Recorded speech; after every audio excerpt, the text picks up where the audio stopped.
Today I'm here and I am going to show you how to make a risotto, which is one of the recipes that I learned to make when I was living in Italy. A risotto has to be looked after from the start to the finish, and that can make it seem quite a difficult recipe, but actually it's really simple.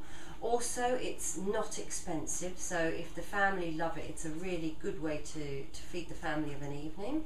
And it's very versatile. There are just hundreds and millions of different ways that you can make it. Today, because asparagus is in season, I am going to make with fresh asparagus. I'm just waiting for the water to boil to put that in. And the other ingredients are a little bit of onion. I've got a glass of wine here, the rice and some Parmesan cheese, and that will be it, because asparagus is a very delicate taste, so I want that to be the overall sapore. But the asparagus is in there and very nearly done. I'm not cooking it completely because it's going to be cooking for another 20 minutes in here and I don't want it to go too mushy. So that's come up to heat now. Have a quick slug of oil. Swish it round the pan. And in goes the onion.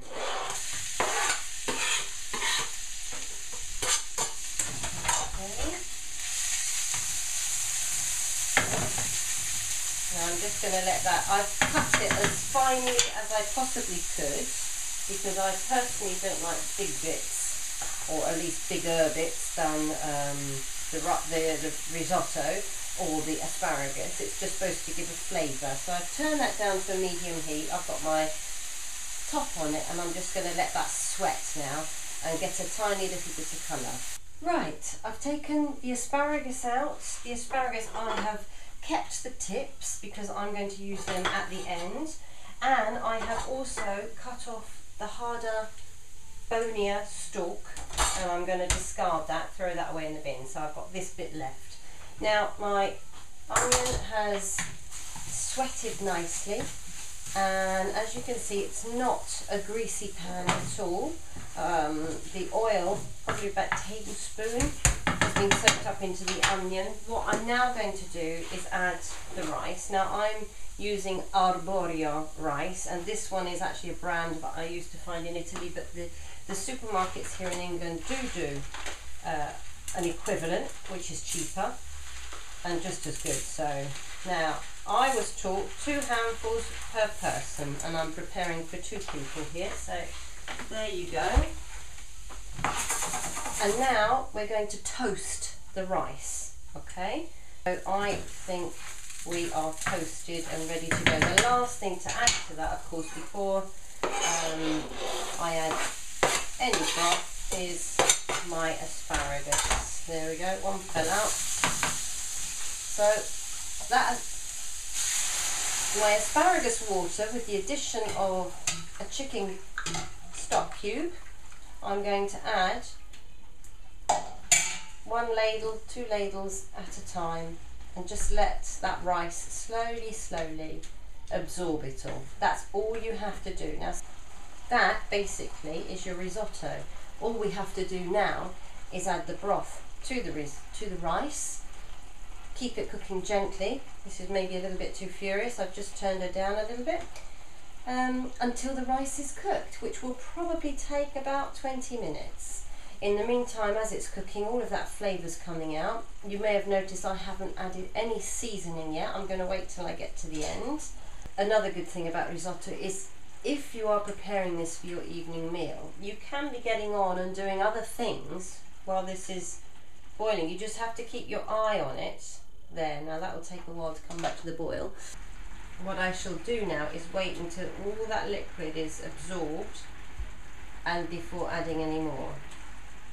And that, I think, is quite important, that you don't boil the rice, that it just has to have enough to take in as it goes. You can always tell by the consistency. This at the moment is a bit too liquid for my liking. Okay, we're getting closer. You can see it's starting to stick on the bottom, which means it's absorbing fast, all the liquid. The best thing to do now is to taste it to see how far we've got to go. And that is very, very close to what I'm going to do now. A little bit of that. I'm going to add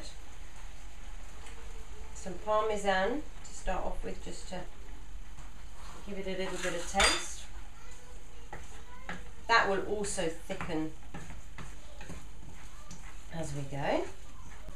How can you tell the rice is cooked? Well, as I'm crunching it in my teeth, I can still feel dry bits. It's left around my mouth, so I'm waiting to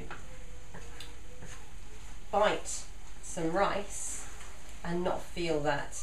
Now, because I've added that cheese, it's going to absorb quicker. You can also see that it's changed the consistency, and it's changed the colour of the sauce too.